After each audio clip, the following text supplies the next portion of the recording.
Hello, I'm Stuart Palm. Welcome to Third Sight Studio and the companion video for Palm's Oracle.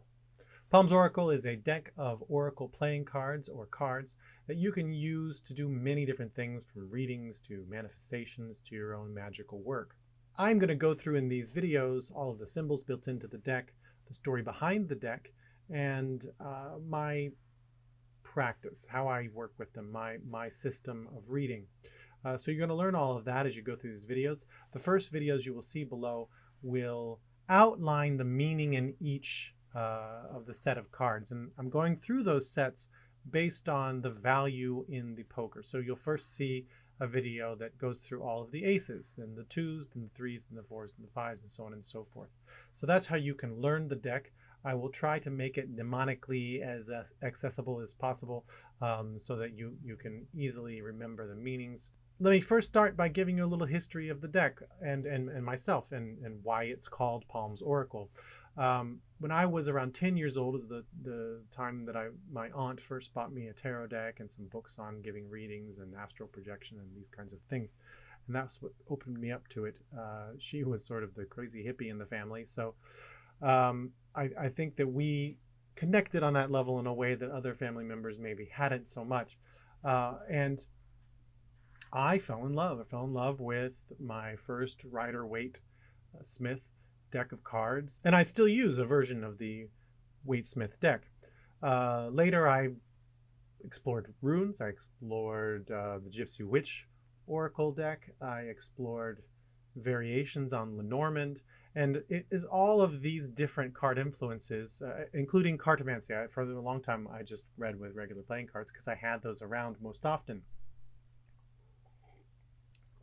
It's all of these influences that led to Palm's Oracle. One of the things I never liked about a Lenormand deck is that I felt that the correlations between the playing cards listed on the images, which usually are in a little cartouche in the corner, and the meanings of the images for me were in conflict. And this is because I learned a Cartomancy system before I learned Lenormand.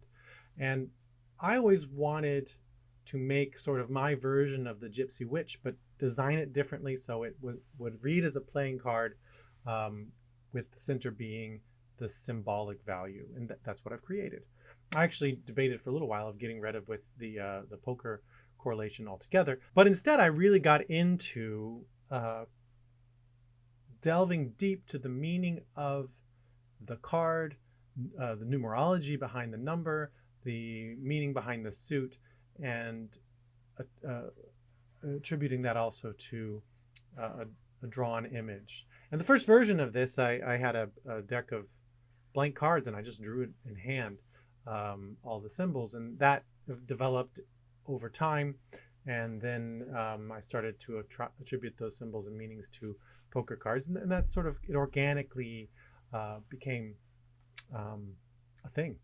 The symbols and images, and the images I chose for the symbols and the name Palm's Oracle all are related. And most of the cards, the image is something from my life. There was a wonderful poet in a class I took when I was in art school. And I took a poetry class with her, and everything seemed effortless for her. And I asked her one day, what was her inspiration or method? How did she get into it? And she gave me a quote. And she said, "The more personal you are in your expression, the more universal your voice will be heard."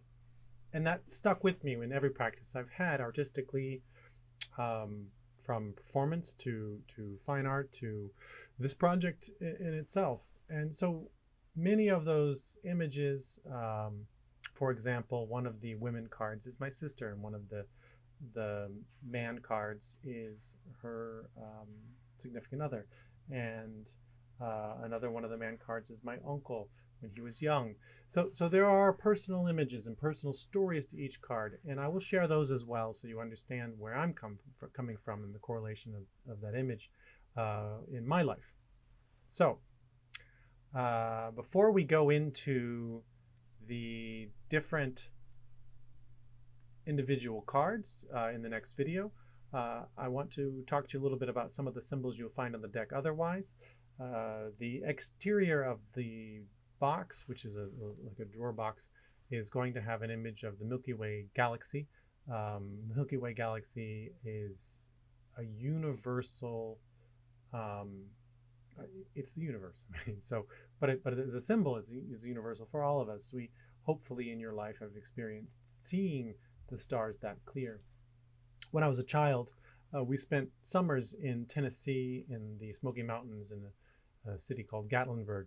And if you hike up to the mountains at night and you get away from where that tiny city is, you can see the Milky Way galaxy on a clear night.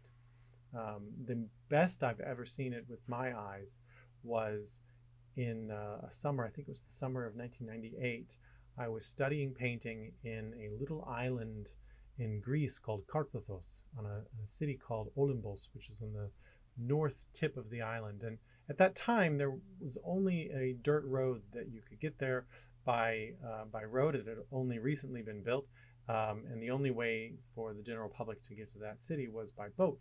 And that's how we got there, and we stayed there for a couple weeks, which is not normally allowed in that city. The reason being that they didn't want foreigners and travelers to corrupt their lifestyle or have too much of a negative effect.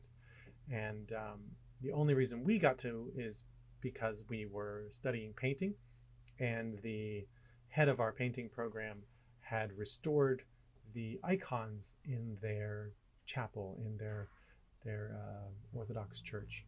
It was a very cool place. And one of the nights I was there, the power went down in the town. So we're on a remote island in the Mediterranean, and we're in a town that is the only town in that area. And when the lights went out, there was no light pollution. There was, this is before cell phones, or well, the cell phones existed, but this is before they were widely used. So it was amazing. It was mind-blowing. And I'm sad that we don't get to see that really much anymore. You could see the planets, you could see the galaxy crystal clear, just like I've illustrated it on the box. And so that was a profound moment for me, an awakening to myself as part of this greater system of things. That's why I chose it as the box design. On the box, you will find the suits on the side. On one side, you'll find a quote from Carl Jung, and on the other side, you will find the suits. And what I've designed into the suits are the 4 alchemical symbols for the elements. So you can remember by looking at the box what those 4 elements are. The spade has the symbol for air, which is a triangle with a line through it. The reason that's the symbol for air is because, well, you can think of it this way. So this is the way I remember it. I don't actually know if this is the original impetus of the image, but the delta or the triangle has a horizon line, and it's pointing above the horizon line. And that's the easy way to remember that image means air. The air is above the horizon line. That is the first one. The second one is the heart, and the heart represents water. And you can imagine that triangle pointing down is pointing down to the sea, down to the water. The club is fire, and you can imagine that triangle is fire flames going up. So that's how I remember it. These are my mnemonics for remembering these symbols. And then finally, the diamond has the horizon line. We're pointing down below the horizon line, and that's where you find Earth. Earth is the horizon. It is the stuff. You can also think of it this way, that diamonds are an element found in the earth. It is a mineral. It is an earth element, and you can correlate that. You can think of spades, which actually originally the symbol for spade is a pike or a spear. It becomes, in English, turned into a spade because that same shape looks like a spade that you'd use for digging your garden. But if you think of it as a spear, it makes more sense. Spear lets you make changes at a distance. It allows you to attack at a distance, and you do this through the air. So that correlation between the spade and the air is easier to make. Hearts are pumping liquid. And so water and heart and the emotional connections to the heart is very easy to attribute to water. Water is also the place of sort of the unconscious flow and the emotions. So that's an easy one as well. And then clubs, if you think about it, as a scepter, as sort of a magic wand, as a power symbol, that's where the club comes into play. And so fire is the power symbol of humanity. We stole fire from the gods, Prometheus, and so that's the way I think of the club, as the fire suit. Now, in this illustration on the edge of the box, the other important thing, so you can remember the correlations between the suits and the elements. You can also remember the correlations as to which astrological sign goes with which element. So, for example, if you look on the spade, you will see the symbol for Libra, the symbol for Aquarius, and the symbol for Gemini, which are the air signs. On the heart, you see Scorpio, you see Pisces, and you see Cancer, and those are the water signs. On the club, you see Sagittarius, you see Aries, and you see Leo, which are the fire signs. And on the diamond, you see Taurus, you see Capricorn, and you see Virgo, which are the earth signs.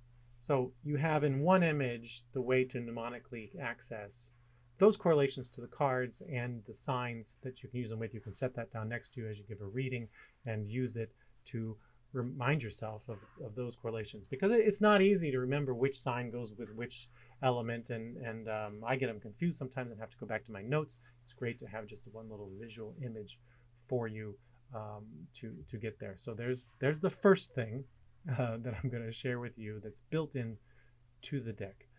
If you look at the next video down, we will begin to look at and explore the meanings behind the individual cards.